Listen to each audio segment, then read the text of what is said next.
And we're live with legendary strength coach Dan John, according to many reputable outlets. Many. Many indeed. And great to see you, Dan. We're here for our live fitness chat Q&A. So, gentle listeners, post any questions you have. Now would be the time. We will attend to those in just a little bit. As usual, we'd like to have a little chat just between the two of us. Dan, how has your week been? How's everything on the lifting, exercise front, and all that good stuff? Good. I weighed 202 again yesterday, which is so my bumpers are 217 to 227, and I'm at 202. And I'm just slowly, ratcheting down that body weight for good reasons. I'm mostly 5 grandchildren. Seriously. Yeah. I've already gotten one walk in today, which is wonderful. And things are good. Yesterday I had a whole bunch of. When I say personal record, it doesn't mean lifetime. It just means for the. No. Do you have a new target weight now? Because I remember originally it was 207. You've demolished that. Yeah. So is there a new target, or are you just kind of just seeing where you're going to land at this point? One of the things that I'm trying to do now that I've kind of got dialed in, once you dial in your calories, like, okay, I know that if I eat a standard brunch, I have some wiggle room at dinner. I snack. I do everything, but I try to keep my calories at a real nice set number. Yeah. Real quick, I like the idea of having a little wiggle room. The idea of, especially if you do it fasting like you do, Dan, you can kind of create yourself a little bit of a flexible budget. And I think that's a handy thing to have, right? Yeah. Mm-hmm. And gentle listeners, I hope you picked up on the second he said financial. So I see the physical side of and the financial, at least for Americans, they're very similar. If you start saving at age 18, you'll be able to fund your own retirement. If you take care of your health, you're not going to have those crazy medical expenses that you might have to pick up. You can't rush. I guess there are people who are overnight successes, in the finances. So maybe a record album or something like that. But it's very rare for most of us to suddenly just go from pauper to prince overnight. In America anyway. Yeah. Mm-hmm. It's and when people do make it, they often don't do well. I'm thinking childhood actors. I have a good friend. His name's Steve Mond. And he was a childhood actor, and he once told me he's the most normal childhood actor ever. And I'm like, and he just started telling me stories about how hard. Oh yeah. You hear him all the time. So one of the things I'm trying to do is that if you can make it work, Patrick, 100 calorie deficit a day, and you walk, that is far better for body composition than to. Well, I was talking to this woman the other day. Her trainer has her on 1,200 calories a day, and all the workouts are just high intensity, and she feels terrible. She feels like she looks horrible. She's not happy. It's like, yeah, well, your maintenance, she probably needs more calories. I did the math real quick. No, I'm not sponsored by Hibernate. I just like if I like a product, I endorse it, right, Patrick? Dan's wearing a Hibernate t-shirt, and Anthony wants to know, has Dan finally accepted all the bribes? No. And we've made it clear we are totally susceptible to bribery. Yeah. Oh, yeah. There has to be a certain, it's got to be a lot more money. Tell our friends over at Hibernate, email Hibernate today and say, Dan John wants $15 million a year, or he walks, or he's out of here. And what is that? A sleep supplement? What is Hibernate? Give them, even though they paid us nothing. Let it be clear, Dan's going to tell you about it. Yeah, it's zinc, magnesium, a hint of melatonin, some D3. Okay. I find it the basics. Since I was, for the last 30 years, I found magnesium is one of the best. I mean, magnesium is, for most people I know, one of the keys. Do you take it in any form, like glycinate or? I take what's in the pill. I don't. Whatever's in the pill. Yeah. I let other. I mean, I'm not gonna. Yeah. Oh, getting back. Well, I like this is real quick on the magnesium. So yeah, the glycinate I find is nice because, well, there's that calm stuff. People have seen that, right? The little powder. Yeah, Rob Wolf used to really push that. Yeah, no, I like that stuff. It just let's just say it tends to loosen a lot of things up. Some things that maybe you don't always want loosened up. And I find that That doesn't happen when I take the glycinate. So just a little, little thing from my experience, because I am a magnesium fan. I do like my magnesium. I as long as the doses are, kind of repeatable and doable and usable, I pretty much think I've adapted to the dosage here, so I don't have a lot of issues. But I mean, let's get back to the more important part. The mistake people make, and I made it myself. There's a whole bunch of books out there. You can't outrun a donut. You can't outrun a bagel. You can't out exercise caloric surplus. It's really hard. Yes, I believe in the gut biome theory. Absolutely, I think it's very important. Yes, I believe in the insulin matrix theory. Yes.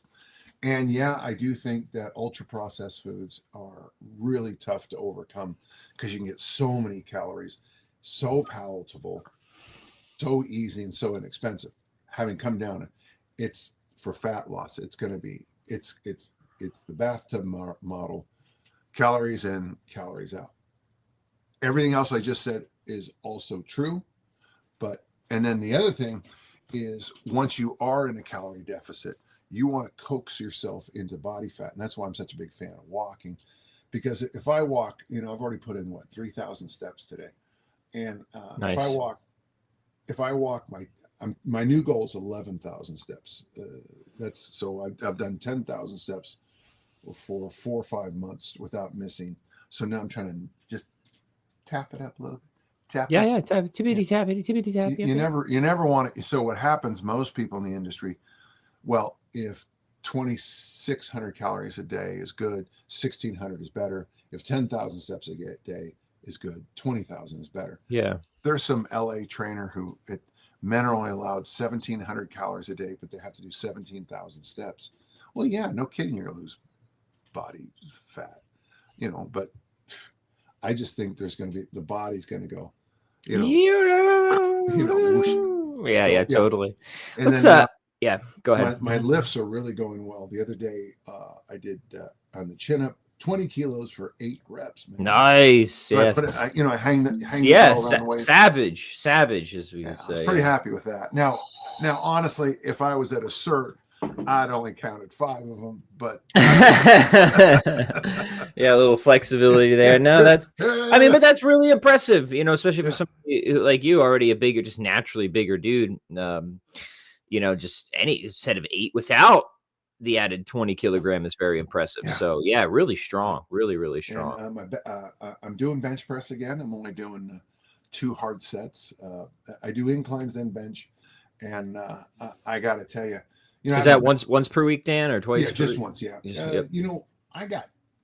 So I do 3 presses a week. Right. What I'm doing right now is I do incline and bench, and then I do military. The reason my shoulders are good. I do have solid. For those of you who don't know, I was a discus thrower at a high level for 41 years. So my right shoulder will occasionally just ache.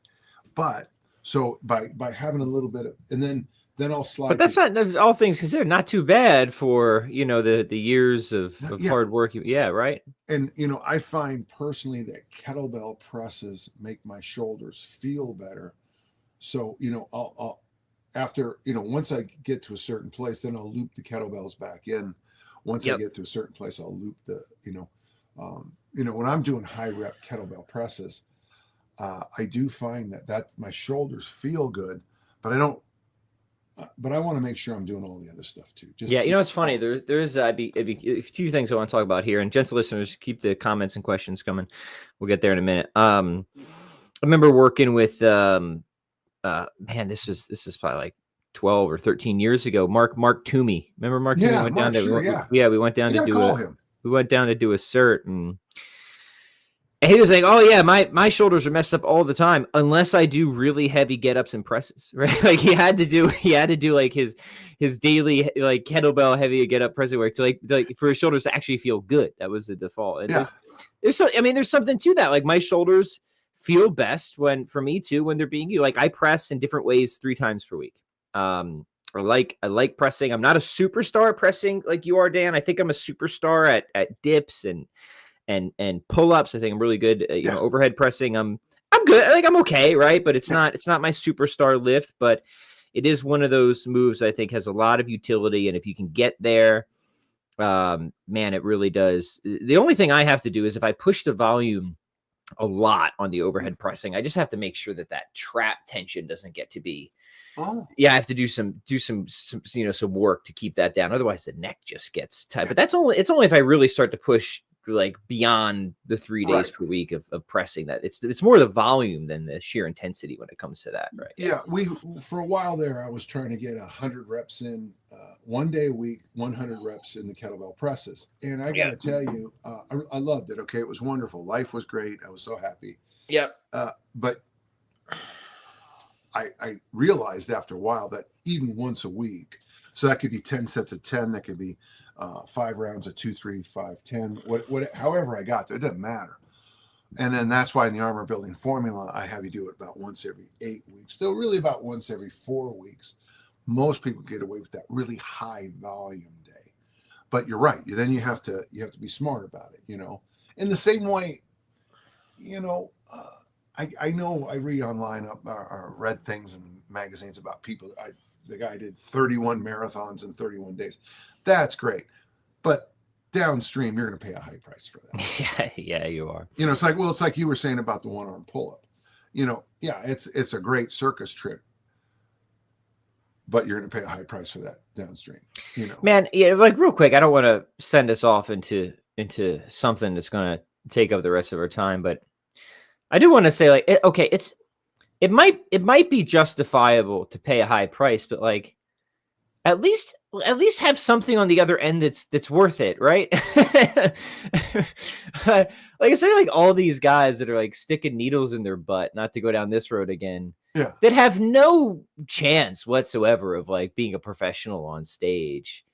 And like the only other people who really care about the things that they think a lot of people care about are like the 19-year-olds with the Adidas sandals on in the gym, right? Like, so you're paying like a really high price here for something like nobody really gives a crap about, right? Right?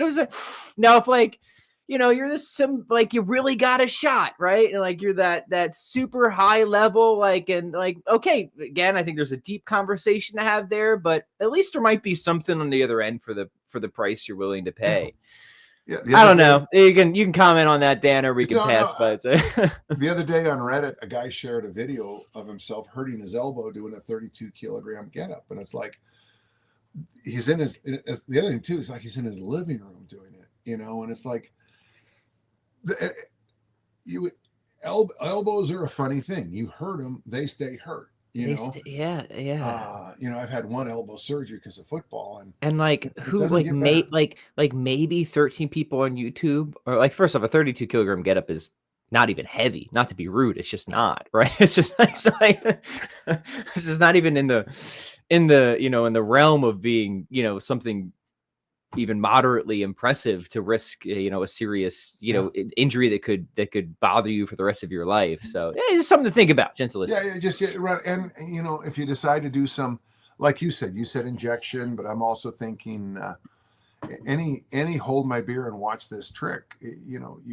There comes a day, the pipe, you got to pay the piper. Got to pay it. Yeah. Gotta pay it. All right. So some of the perspective, we always like that, perspective. Yeah, but I would just like to say my training is going really well, and I'm writing again, and and things are good. I have a phone call with a really famous person today, and I'm looking forward to it. And will you be able to share details with that later? I'll have to ask. Yeah. Okay, great. All right, let's take some questions. Aaron here says he's 50.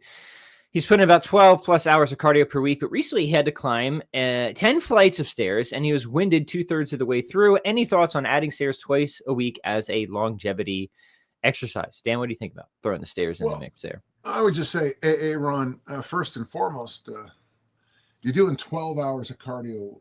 As he said, 12? Yeah, 12 per week. I mean, the proof is in the pudding. God, I'm a cliche fest today. If you're doing 12 hours of cardio a week, that's 2 hours, 6 days a week. That's a lot of cardio, but it's not carrying over to flights of stairs. So this is my, I, I've never been listen, when the jogging phase came out, when aerobics came out, I mean, the Cooper materials, but I'm just such a power law guy. I think sprints have value. I think walking has value. Yeah. All that middle stuff doesn't carry over. That's why I push people to do, like I do sprints. I call it grade 8, hill sprints, Yep. stairs, yeah, stadium steps. You figured out, Aaron. You're doing all this cardio, but what is it doing for you? And also, too, I mean, I hope you're looking at your body comp. I remember when all the guys in the Pacifica Barbell Club, a whole bunch of them got into these weekly 10K and 5K bagel runs, every Saturday. And what I noticed very quickly is how their shoulders came down and their bellies went out. And I was shocked when I came back. Bagel runs. Well, I do. Yeah, you run 5K. It's what eat a bunch of bagels. Yeah, and you're like my brother says, when people say they run a marathon and they give it time, it's like that's not running a marathon, that's walking a marathon. Of course, we're track and field snobs in my house, so that's different. Yeah. So one of the things I want you to think about, Aaron, is that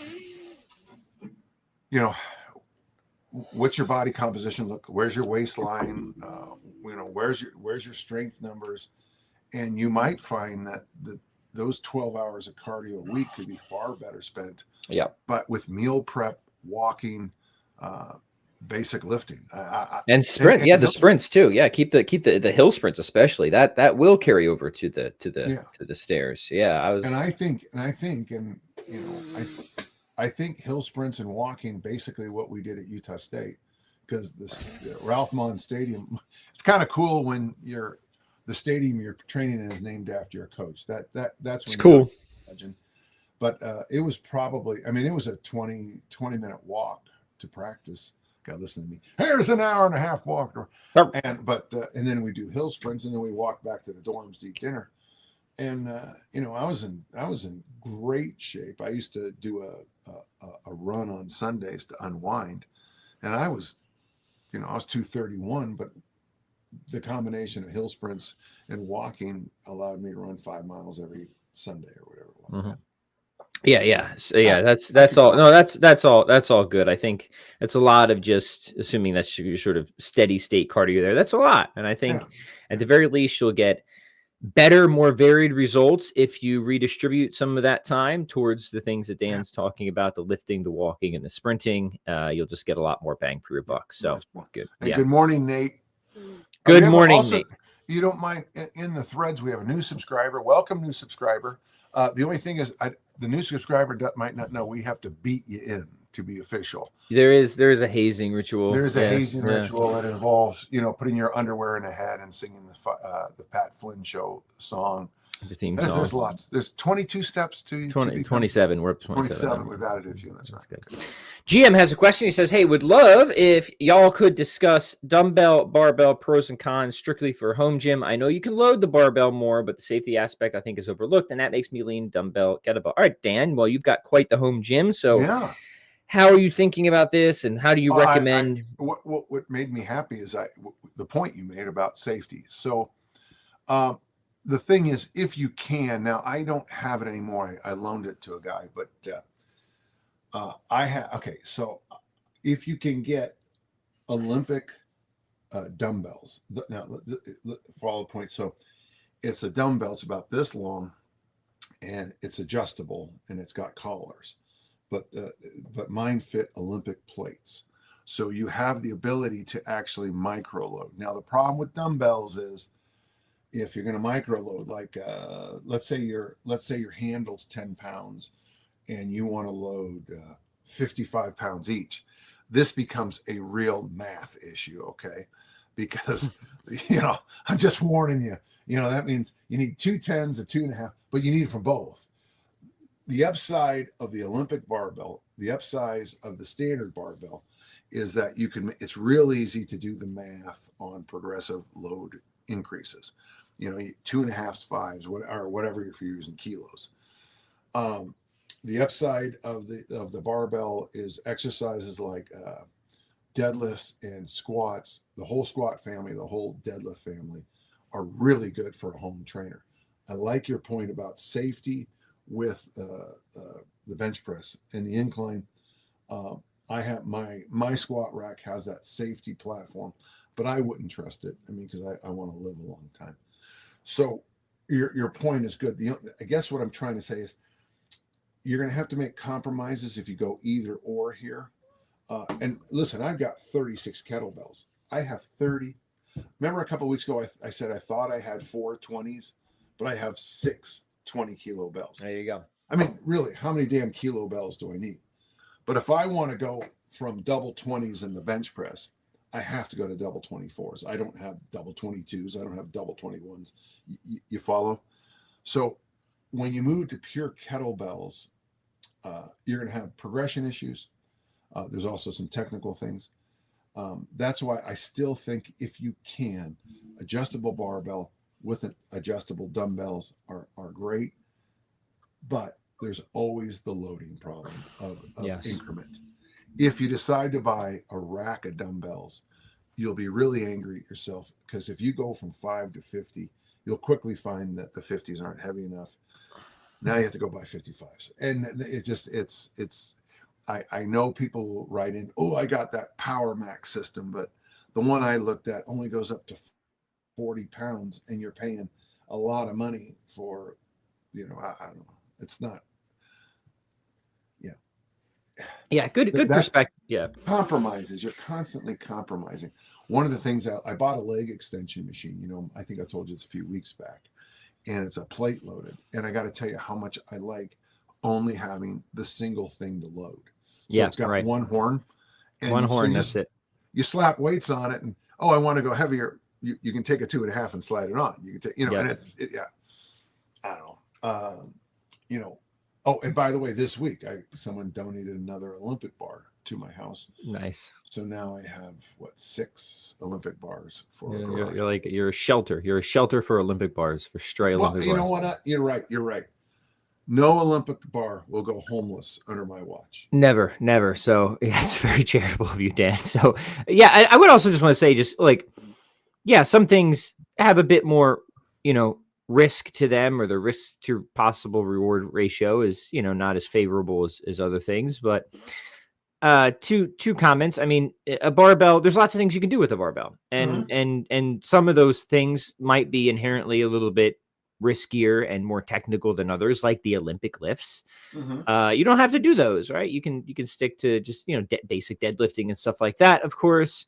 But I think I want to go further and say, well, look, all weight training, all exercise, all life is injury risk, right? So what you should do is you should just think about it. You should think about it hard and think about, okay, what are the things that I need to be aware of? The techniques, right? Appropriate programming and volume, common sense, stuff like that. And, be active on that front. I don't want to encourage people to have this sort of overly fearful mindset of weightlifting, but I also don't want them to be imprudent either. So just, get some coaching, especially if you're going to start doing Olympic lifting. I think you should have coaching for anything, for kettlebells, whatever, even if it's just the occasional sessions here or there. Get some coaching, make sure your technique is good, your habits are good. Make sure that you just understand, the basic techniques and how you're programming, and then, go forth, use the toys, and benefit from them. Right. Yeah. I reached back for a book. If you can get these at Bill Pullman's site, Old Time Strongman, I think. But this is the Harry Pascal book, Muscle Molding. I love those old covers. Aren't they just magnificent? So, what's nice about a book like this is that. What was the title of that one again, Dan? This one's Muscle Molding. What a great title. Yeah. Well, and it's the Bosco series. And outside of a few leg weighted exercises, he has, what I like about his programs is so weight gaining routine number 2 is curl, tricep curl, squat. Well, he has pull-ups here. I was going to say he doesn't have. Oh, this is his muscle molding. Okay. So if you go to my bathroom, do you guys want to see? You guys field trip? So I'm just trying to help you out. But so if you're going to do just kettlebells, my friend, then just do kettlebells. It'll be a lot easier for you. If you do, so this is, okay, that's program number 4 there. Okay.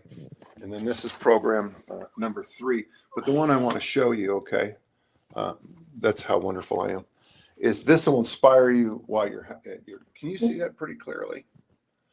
So is that okay for you? Can you see it? Patrick? Yeah, there's a bit of a glare on it, Dan, Yeah, but you can make it out roughly. Yeah. So clean and press, curl, row, bench press, and that maybe you have to figure out something else there. Squat, and then chest lift, which is just a stretch. But the point I'm trying to make by taking that tour is that if you go to a barbell only program, and like basically what I mean, that's much of my life, where you just do barbells, or a kettlebell only program. And I'm sure online there's got to be somebody who has dumbbell only programs. Oh yeah, totally. Yeah, for sure.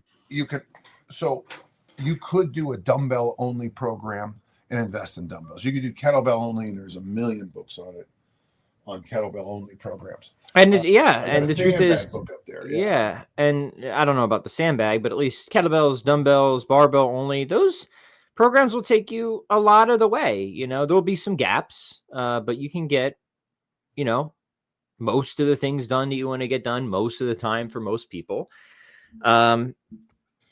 If I could just follow up with one final thought, you know, when I work with aging athletes, an elite athlete, everything is done 2-legged. All the lower body exercises are 2-legged. So it's front squat, back squat, overhead squat. It's the deadlift family. It's the high pulls, the clean and snatch. Everything upper body is done single side for the same reason. So you can get away with one arm press, one arm dumbbell bench press, and things like that to make, but now there is an expectation that there was a build up to that comment. So yeah, totally. I think we beat this. Yeah. Okay. Let's squeeze in a few more. Edward I says, know someone mentioned you want John Call. You know, John Call's been to my house. So Edward wants to know if we'll have John Call on as a guest. This is Juji Mufu. Is that the screen, the username? And Dan, that's right. You had an in-person interview with him. I did watch part of that. I thought it was very interesting and good. Tell us a little bit. How did that come about? And he just called up and said, "Can I come to your gym?" And I said, "Sure." He said, "How about, whatever it was, Wednesday?" Or might have no, because it was an easy workout for me. So it was a. And I like him. He's a good dude. He's got a weird fan base though. Well, I mean, look at the stuff he does. It's wild, wild, wild. Yeah. Yeah. True. Yeah. Good dude. And, he's real candid about a lot of the stuff he does. He doesn't share all the details, but he's real easy to, well, Dan and I have had guests on before. I have to say I'm a bit lazy in initiating that, but whenever somebody comes along and they are a potential, good person to throw into loop, we're open at. We've done that before with a number of people. It's been a while, but we've done that before. Yeah. Okay, let's grab one or two more here. Here's a question on recovery. Samuel says, Pat and Dan, what do you do when your eyes feel very, very heavy post-workout? I guess he means just you're feeling very tired. Is it electrolytes? How do you refuel to ensure the rest of your day is not a slump? Well, the only electrolytes I've had any success with, you get them at Costco. It's the sugar-free. They're called like IV or something like that. And I think the sample people have those out a lot. Yeah, I think it's a mistake. I've never been a fan of those more famous drinks with all the sugar. They're basically just sugar and salt. If you want sugar and salt, drink a classic soft drink. That you'll get there's a chemical in the most famous beverage that keeps the sugar from solidifying in the can. I used to work it's the same thing that is in Cascade. I used to work at a cheese factory, and that was the stuff I had to pour in to perfect. So probably soft drinks aren't the healthiest thing you put in. So, it is something to think about, folks. If your workouts are so hard that they're impacting your life, I think you have to look at what's going on. But by the way, I didn't say make your workouts easier, nor did I say make your life easier. but what is the thing that's tumbling down? What's you built your house on sticks, and this stick is starting to bend like this. Yep. Well, maybe you should have built the house on timber or rock, or something heavy, volcanic rock. So what is the stick that's bending and bringing you down? That's, I'm wearing the hibernate shirt. There's no buy hibernate. Tell them I sent you.